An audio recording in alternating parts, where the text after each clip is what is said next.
and creativity in business. I'm very excited for this.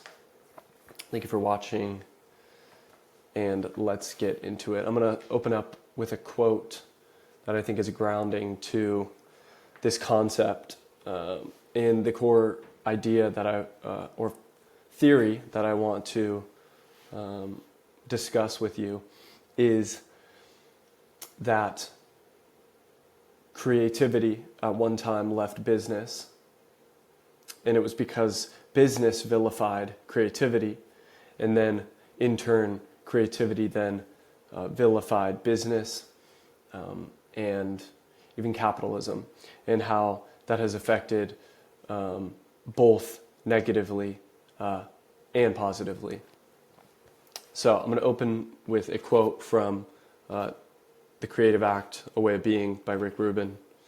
And the quote is, "The synergy of the group is as important, if not more important, than the talent of the individuals." This is a great entrance into the discussion on how we no longer, and we're getting better now, but even today, we don't value the synergy of the group.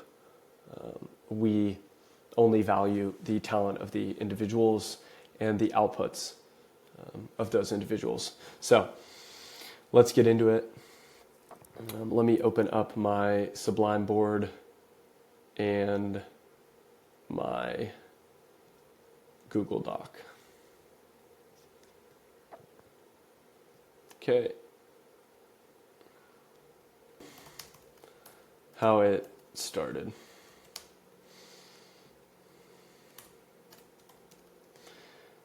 Section 1, how it started. The key players. Here is a little research and explanation of laying the groundwork for how we got here, why this occurred in the past, and why it's currently still occurring today. So Frederick Winslow Taylor pioneered all of this with the principles of scientific management in 1911, which emphasized systematic analysis of work process to maximize efficiency. His approach, known as Taylorism or scientific management, laid the groundwork for treating workers as standardized units in an optimized system. So they are speaking about employees as a system, and not even the individual or the cohesion, but just as a unified system that is based on inputs and outputs. Then Milton Friedman provided the ideological fuel with his 1970 New York Times essay, "The Social Responsibility of Business is to Increase Its Profits," which argued that companies had no social responsibility beyond maximizing shareholder value. This became known as Friedman Doctrine and was amplified by a 1776 paper by finance professor William Meckling and Michael C. Jensen. Then Jack Welch at General Electric operationalized this ideology most aggressively. In the 1980s, he made a speech called "Growing Fast in a Slow Growth Economy," often acknowledged as the dawn of shareholder value movement, Between 1981 and 2000, Welch slashed GE's American workforce by half while nearly doubling its sovereign workforce. Pioneered rank and yank, firing the bottom 10% annually and becoming the poster child for ruthless efficiency. Ironically, in 2009, Welch himself called shareholder value the dumbest idea in the world. That's ironic. Also, McKinsey & Company spread these practices globally. A 1975 publication by McKinsey's John L. Newman introduced overhead value analysis that contributed to a downsizing trend, eliminating many middle management jobs. The consulting firm helped popularize MBA culture and strategic frameworks focused heavily on financial metrics. So this basically spreads the groundwork for business villainizing creativity and culture inside the workforce. Basically, how for the inputs I get, for the inputs I put in, what are my outputs that I get out? And what this did was strip back the synergy of the group and focus solely on talent and performance. And I don't want to villainize this whole concept, because there are things that I agree with in this concept, which is you have to be good at your job. If you're not good at your job and you're underperforming, then you do not deserve that place in that job, because somebody else will come in and do a better job and aid to the success in the company.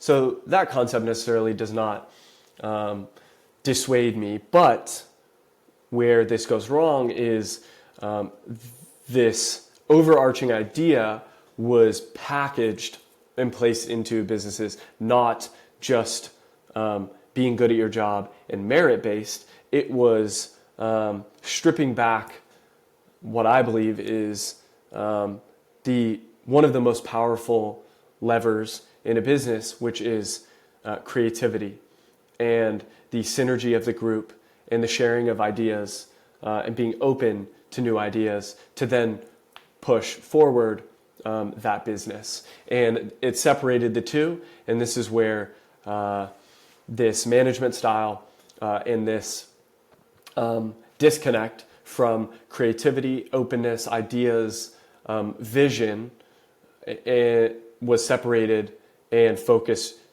purely on providing shareholder value, no new ideas, and based solely on tracking financial metrics. And this is where I think we really went wrong. And then in turn, the whiplash of that was then creatives and creators and visionaries and deep thinkers were then pushed out of business and were then villainized. And therefore, you had the movement of artists, creators, visionaries, and thinkers villainizing business and pushing back on capitalism. So scientific management's hold on business. So, this scientific management style took a grip on business. And then, therefore, creatives took hold of anti-cap.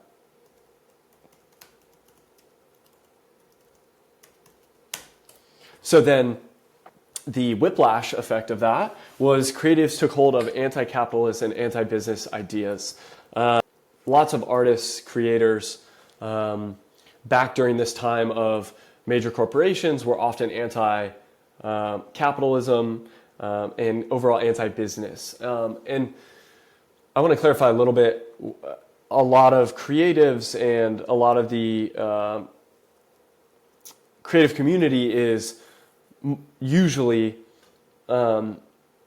anti-making money to some degree.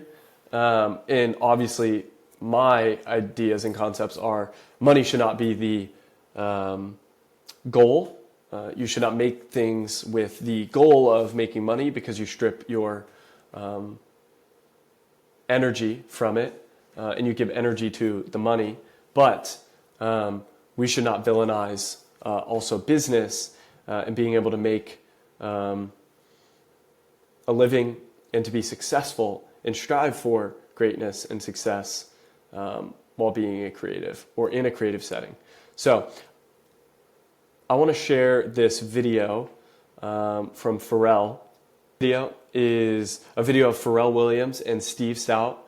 Pharrell Williams obviously is the very successful musician and designer, and he's been able to take traditional creative values and creative ideas and concepts and also be a successful businessman. And he has been able to balance the two I think, in a very elegant way. And in this clip, he speaks on a little bit of what I'm touching on, this villainization from both parties and what it can do to creatives and both to business, because there's negative effects for both. There's negative effects in the business because if you're not having bold ideas and creativity and the creative energy in a business, I believe that it will not be the best business that it can be.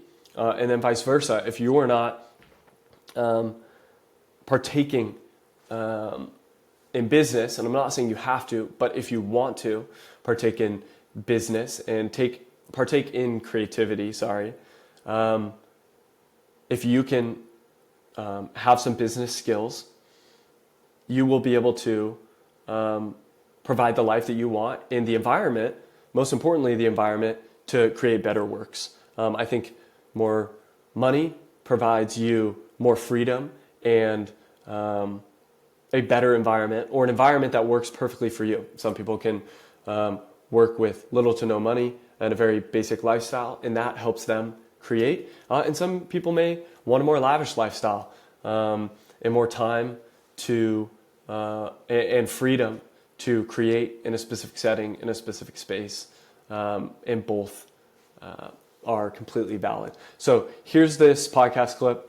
We'll go through this and then discuss. How do you balance your creative freedom with the business infrastructure to do it all? I mean, you're a friend of mine that I have no problem saying you're one of the greatest creative minds in music, in business, period. Like I've seen what you've done, the ideas that you even, when you apply your mind to something, what comes out of it is always game changing. It's not what everybody else is doing. You swim against the current, always, ever since the first time I met you. Wow. And that's what makes you brilliant. How do you do that? But I've noticed that you're still doing that.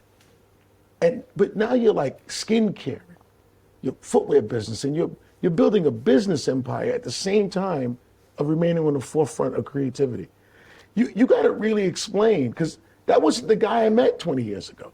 The guy I met 20 years ago was the creative guy and went like this with all the business. But now you're in both. How are you pulling that off? I think a lot of creative people struggle with that idea, and you could help shape their approach by how you approach it. Well, first of all, I think I was always under the impression that we are all pluralists. Most people just didn't see themselves that way. They didn't realize, man, you're doing a lot of stuff. Mm-hmm. You know what I'm saying? You're not just your mother's son. You're your wife's husband. How do you do that? Mm-hmm. It's a full-time job being your mom's son. Mm-hmm. It's a full-time job being a husband. It's a full-time job being a dad. Mm-hmm. Yet, for whatever reason, you happen to be the same Steve. Mm-hmm. And I think business and creativity is much in the same. One, creativity without business is usually victimization. Yeah. Yeah. And business without creativity is a waste of fucking time. That doesn't work. That's when those meetings. Those are man. Let's not even. I don't even want to go back there. I don't want my mind even thinking that. Man, Yeah. It's one of the worst things you could ever do is be working with a company, and then no one has an idea. They go do some stupid shit, like it's a music company, and they go hire like the super successful CEO from an ice cream company to come run it and some shit. No, that's even worse than that. The camera guy drops the thing. It's all good. Okay, so this, I think, is a perfect representation of what I want this video to be, and kind of the antithesis of this theory that Pharrell, I think pretty beautifully articulates that,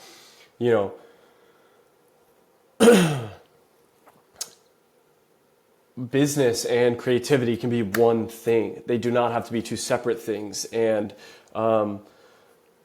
he talked about the victimization of creatives. And I think that through that management philosophy, it then led creatives to victimization and a state of victimhood because they were pushed out and oppressed through these management styles. And I truly believe that that is the root of it. And so he articulates well that they don't have to be two separate things. Creatives don't have to villainize business and making money, and businesses don't have to vilify creativity and having ideas. Steve Stout says there that, he hates being in meetings where these businesses have no ideas. And oftentimes when you strip the creativity and you strip the openness and environment for that, you then lack ideas and creativity. So I would say section 2 is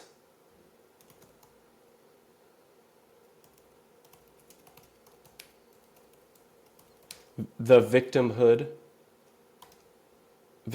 of the creative.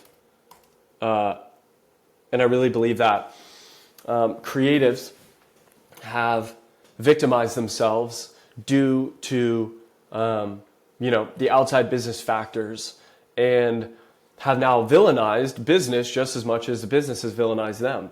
And then have fallen back to don't make money, don't be a successful business person. And I believe the two are the same. You can be a business creative. You can be a business creative. You can be both wildly successful and wildly creative and rooted in your creativity and your creative process. I'm not saying that's the goal, and I'm not saying that you have to go into it with the mindset of making money, and you should not. But just because you have one doesn't mean you can't have the other. You can be both. You can be both a businessman and a creative. And I think a lot of people fall victim to that. The world, you think you have to be one thing. You have to dress a certain way. If you like creativity, you can't be in finance. If you're an artist, you can't be an entrepreneur. And vice versa. If you're a business person, you can't be an artist.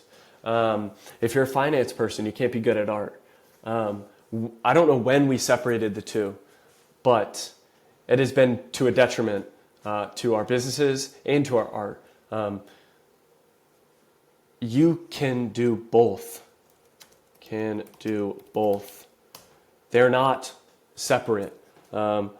We have separated them.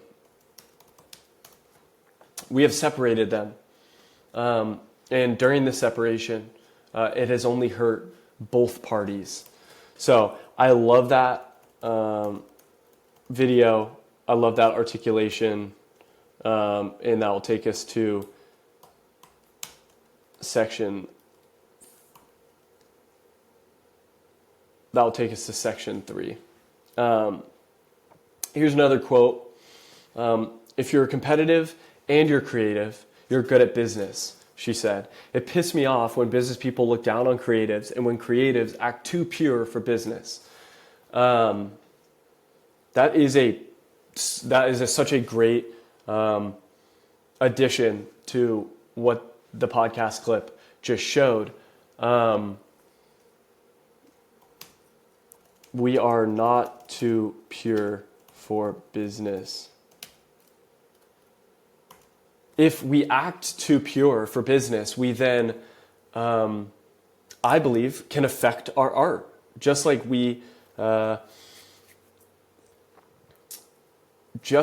it is affecting business, it then affects ourselves. If we push away the business side, we push away the money, we can be focusing so much on the anti of that, the anti-business, that we then are putting too much of our energy into it. What I'm proposing is that we don't put energy towards anything that is not beneficial to our creative environment. And so one of the things is creatives often give energy to not wanting to make money.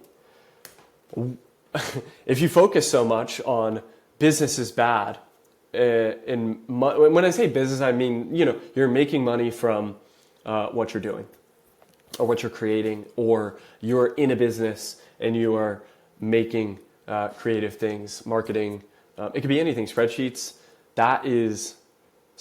that's creativity. But we believe, some creatives believe that because business has vilified them, they believe that that is now bad. And they focus so much time and effort on not doing business and not partaking in making money that they then give energy to it and it affects their art. So don't give energy to either. And that will provide you the environment and the mindset to make great art and do great business. Don't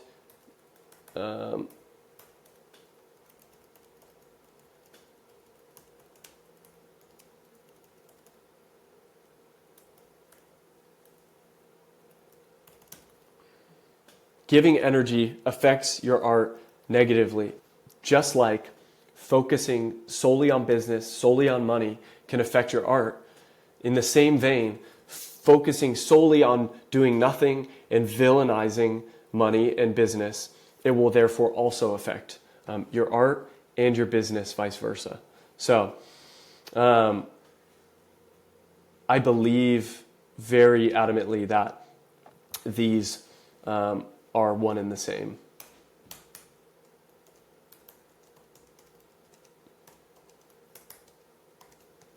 So we'll go on to section 4.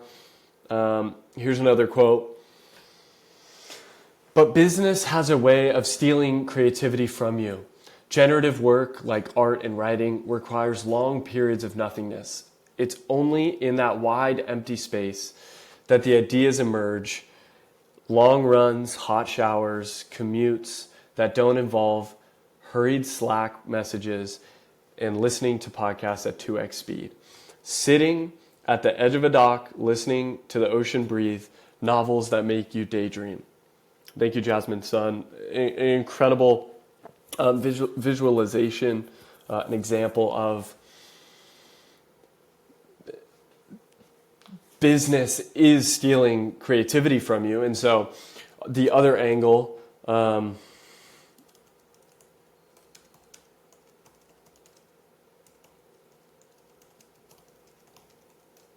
business is stealing creativity from you. So in the same vein, if you focus on the business and you focus on the act of making money, your creativity will be stolen from you.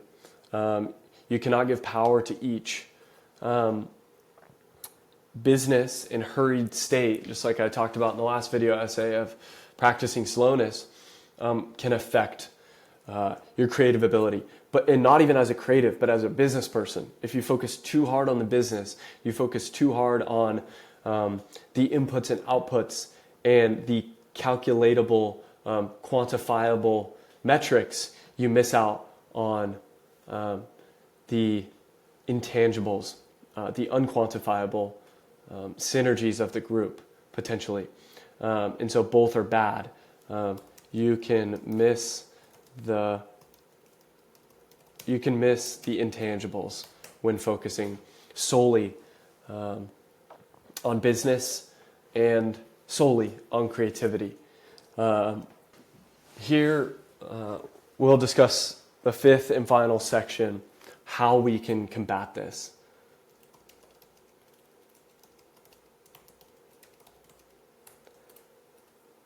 How can we combat this? I'll give you some quotes and walk you through some things on how we can fight for business and fight for creativity, and what the effects are. What are the effects of creativity in business. What are the effects of creativity in business and vice versa? So here is a little bit of a potentially off-topic video, but I want to portray in how we fix business and creativity and how they're at odds with each other. And this, I feel like, is one of the most beautiful examples in music, but can be applied to business, and how business can be greatly affected by creativity. This is a video of John Mayer, I believe on an Apple podcast, displaying the creative process and what this writer is saying is known as the creative faucet. And so if you can tap into this creative faucet in your business, you then can have better ideas and more ideas. And more ideas often leads to better ideas. It's a game of shots on goal, and getting more shots up will always be better than getting less. So here's a video. It's incredible. It's a little long, but I want to really articulate the power of creativity and how it can affect your business to help fix this problem. And then you do boom, boom. So we're in process right now, you and I, and you would reach for a guitar as you do right now, and you would sit there, and I'll pick up the guitar. You pick up the guitar, and your immediate feeling would be to do what? Well, I don't always do it because it requires a stupid bravery all the time. But you could sit here all day. You can go, okay, maybe that's something. But if you don't go, sunlight's beating on the corners of the walls, and I'm a Mr. Know-It-All. Heaven calls, get yourself right now. If you're not Ouija boarding immediately, you're wasting time. You're such a weirdo, man. Yes, you just go into, wanna work it out, get on, and just stare at the corner of the wall. Stare at the corner of the wall, try to get it going on, but I can't call out. You just keep going till you get something. And maybe I'm a little bit shy, maybe someday I'll tell you why. Because I don't know. And it's all stuff, but you gotta keep forcing it. Go get it from the universe, you can't rehearse, you're on stage now. And everybody's listening to thoughts coming out of my mind. But I won't be scared, cause I do it for a living. It's not a taking, it's a giving. Tell me why, do you still wanna hear me sing? Doesn't matter. And if you can get fearless. Fearless. It's hard to do. Yeah. That video is incredible. To see John Mayer basically make a hit song on a podcast while just riffing and freestyling. I think that tap into the creative faucet in business.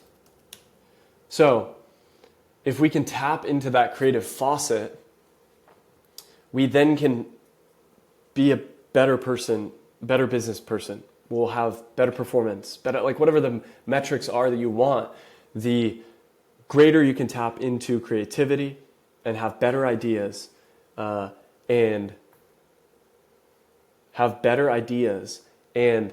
feel that you have a safe space to go over concepts and brainstorm and apply the creative process in your business, the better your business will be. So that video, I think, is a great kind of interesting example of how if you do that in your business, you take that application and just apply it to business and freestyle and tap the creative faucet in any domain, you will then in turn be more successful. So that's a great example. And then another good example is this quote by Rick Rubin from The Creative Act, the book I quoted at the beginning of this essay. And it's the beginning of the chapter, everyone is a creator. Those who do not engage in the traditional arts might be weary of calling themselves artists. They might perceive creativity as something extraordinary or beyond their capabilities, a calling for the special few who are born with these gifts. Fortunately, this is not the case. Creativity is not a rare ability. It is not difficult to access. Creativity is a fundamental aspect of being human. It's our birthright, and it's all for us. Creativity doesn't exclusively relate to making art. We all engage in this act on a daily basis. To create is to bring something into existence that wasn't.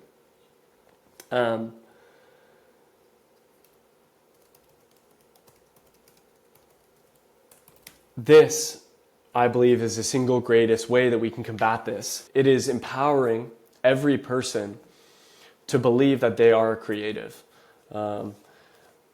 I'd assume that the most likely reason for this scientific business philosophy or scientific management philosophy was because they believed that not everybody was creative and not everybody could access this artistic way. And therefore, making everybody the same and templatizing each person, that they would get better results. And I don't believe this to be the case. I believe that everybody is a creator, everybody is a creative, everybody is an artist. I enjoy investing in the stock market, and that requires immense creativity. And you have to change your lens. You have to change your lens to what not, you have to change your lens to not what you believe as creative, but everything as creative. If I make a financial model, I am being artistic. I am expressing my creativity.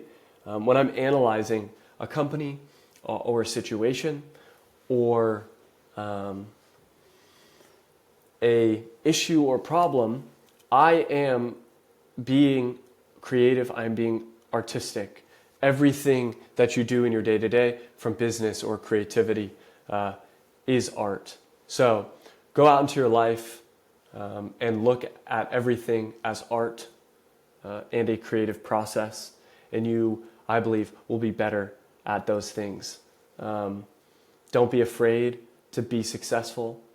Don't be afraid to be both a businessman and a creative.